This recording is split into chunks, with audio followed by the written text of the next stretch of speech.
Right then, this is a quick walk around video from absolutely cracking little Honda CRZ. This is the GT version, top of the range car, fitted with the optional 17-inch alloys, finished in grey, which looks stunning on this car. Full leather interior, of course, which is standard. Just 66,000 miles on the clock. I'm now questioning that. I think it might be 68, but I will check when we're inside the car. I always do that, completely forget. Front of the car, such an interesting design. They are stunning. They've aged brilliantly. I maintain these are future classics. They've got to be. Lights and lenses clear, intact. Bonnet very, very clean indeed. The orange stow chips, very minor indeed. Near side of the car, again, just gorgeous lines, angles, just so interesting. Alloys look really good on the car.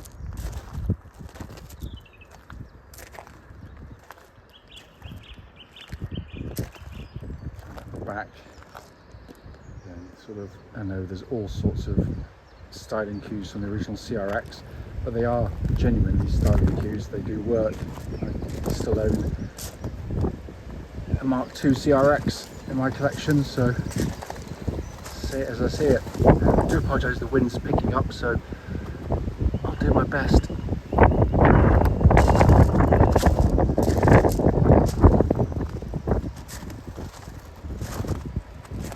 Really is in absolutely fantastic condition throughout this car. It's coming to the boot area, really good sized boot, which you can make a lot bigger by dropping the rear seats down, which I recommend you do, because that is a limit when we go. This is not a 4-seater car, it's a 2-seater car with an enormous boot, and that's the only way to look at it. Coming to the front and the passenger side, loads of room. Leather seats in absolutely fantastic condition on the front there. Let's come to the front door card, lovely and clean. Some of the footwell areas. For what is now a 12-year-old car, driver's seats in really nice condition. Just the odd bit of age-related wear which you've got to expect. So inside the car now and out of the wind, thank goodness. Just a gorgeous interior, and it's been kept simply beautifully. The main dash binnacle, again, just such an interesting design. The whole feel of this car is something quite unique. There are no warning lights on. 66,000 miles, not a bad guess. 104 miles, but again, video just doesn't do justice to it really. Finally, just to show you, owner's manual, pack and lock and wheel nut key, all here and present with the car. Right then, this is a quick road test video, and this is for a fantastic car. This is a Honda CRZ, and it's the GT version. The car's registered CE12UFY, and with mileage of just 66,104 recorded. The reason for all of our videos, and especially this bit, the road test section, is to ensure that if anyone is looking at any of our cars online, they actually get to see the very car we're advertising in operation. The reason we feel it's important is simply because, like lots and lots of people, we've been to see cars which have looked absolutely fine in photographs or description, and then to get there and drive it and find it's got an obvious fault that shows up, which can be enormously frustrating if you're travelling any distance. We also do it on these very quiet country roads in this absolutely beautiful part of Gloucestershire, and this actually forms part of the road test route we take our customers on, and the hope is, of course, it'll be representative of what you'd feel yourself if you went on a test drive in the car. So coming to the car, it's been very well looked after. I make it perfectly clear right from the outset of this video, I am massively biased because I adore these cars. Not to say that I won't hold back if there's any issues, you get to know about it, but I'll try and rein in my enthusiasm as much as I possibly can. But starting with engine and hybrid system, twist the key, press the button, it whirs into life silently, doesn't use a starter motor. It's just a brilliant setup. Honda uses what they call an integrated motor assist. It's a self-charging hybrid. You don't do anything other than put fuel in the car for a couple of minutes, drive, get low on fuel, put more fuel in the car. That's it. There's no plugging in, there's no range anxiety, nothing like that. But the fact that it uses the hybrid system in a slightly different way to other manufacturers means it allows it to use a manual gearbox, which is more of which later. but it is fantastic. The interaction between the engine and the hybrid system, you don't notice at all, other than the fact that you've got really good performance, of course. It does give you 3 modes of driving on the for the engine. That's my son coming the other way, make sure I'm not driving too fast. You've got Econ, Normal and Sport. And I've said many times on previous CRZ videos, which sounds slightly odd from people trying to sell a car. My first CRZ I didn't get on with, and it was nothing to do with the car. Loved sitting in it, loved looking at it, loved driving it in lots of ways.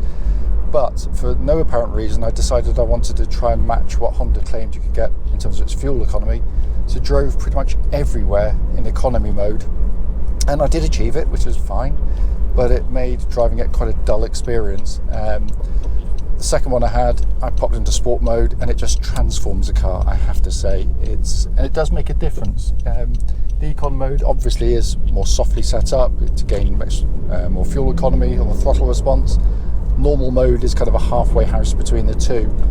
But as soon as you put it into sport mode, you can just feel instantly the throttle response is far keener, and just so much more in character with the feeling of the rest of the car. And what you lose in fuel economy, which is only marginal, is disproportionately made up for in just driver enjoyment. Really is fantastic. The engine, classic Honda 4-cylinder engines, so when you put your foot down, you get that lovely induction sound, but it's smooth as it revs. It doesn't get thrashy like so many engines. It encourages you, which is what the car's all about. There are, by the way, no warning lights on the dashboard at all, relating to the engine or any other part of the car. Clutch on the car, perfect, smooth, really easy to come to terms with. And then you go into one of the best 6-speed manual gearboxes you'll ever use, and the only other two which I think top it, one definitely, one marginally, are both Honda boxes. I told you I was biased, didn't I? The DC2 Integra I think is a fantastic box, very close to this in terms of how much I enjoy them, but the best way is the Honda S2000 gearbox, but it's rear wheel drive, so the gear shift's going straight into the box underneath, so it's got an unfair advantage in that sense. But this is fantastic. It starts with, bizarrely enough, the gear knob itself, the shaping of it, the feel of it. I don't want to get too crude, of course, but it does feel fantastic. It's tapered, it just, everything about it, your hand grabs a gear lever like a claw, and that makes for gear changing. It just makes it so much more satisfying. But the actual quality of gear change is simply sensational. It's short and throw, it's absolutely perfectly accurate. Synchro mesh is fantastic as it engages.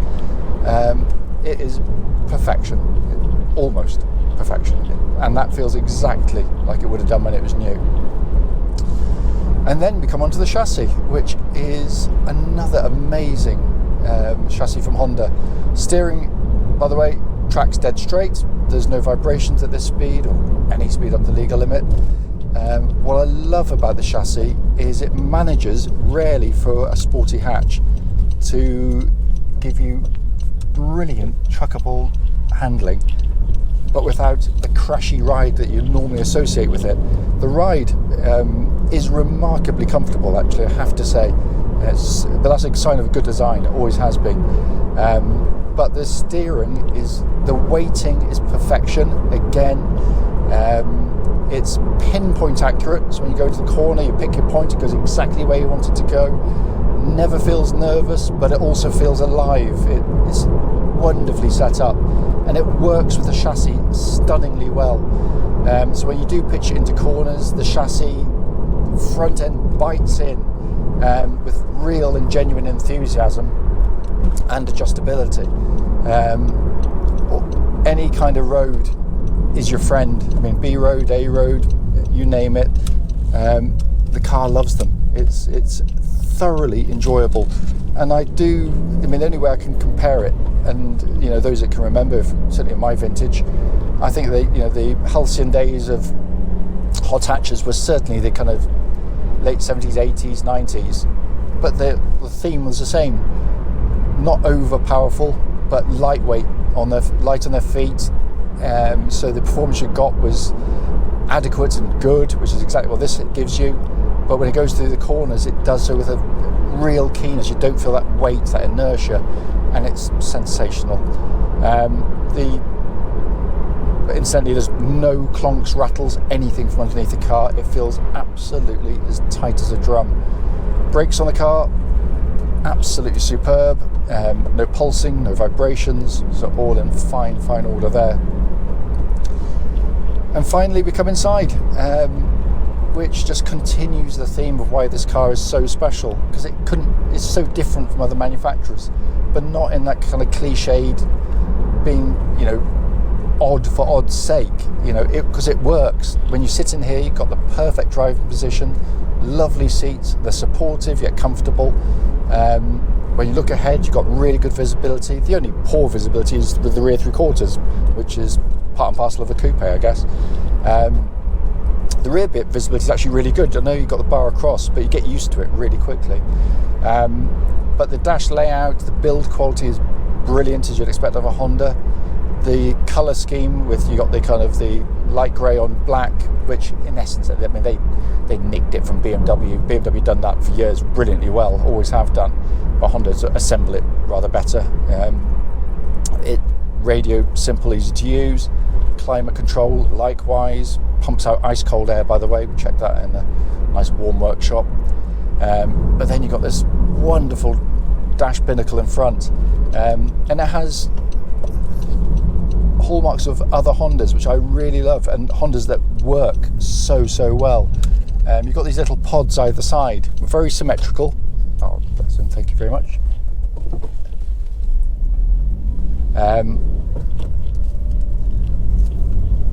So when you want to sort of do things like change your climate control, your fingertips are there. You can see them clearly. On the other side here, you've got other functions again, but to the eye, it's very pleasing because there's a symmetry to it. But then in front, you've got, I can only describe it as kind of arcade style graphics, but in a really good way. It is so interesting, so pleasing on the eye. And the center pod with the information there, again, so reminiscent of the early Honda Prelude, where you had this, all the functions are all in the same one, the Mark I Prelude. So people that know Hondas will recognise that straight away, but a slight variation on the theme. Then you've got this lovely leather-bound steering wheel, perfect size, perfect rim on it, just lovely. I can't fault the car in any way. It drives absolutely perfectly. These are just jewels of cars, absolutely brilliant. And they've gone under the radar, which makes them even more desirable in my opinion.